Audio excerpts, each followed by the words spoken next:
تتون یکسم جورتون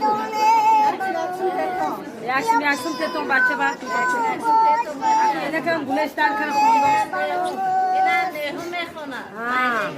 یک تیرگه خونه بچه یک تیرگه خانه که Bas ne bak jo. Bana bak ana jo. همینو بده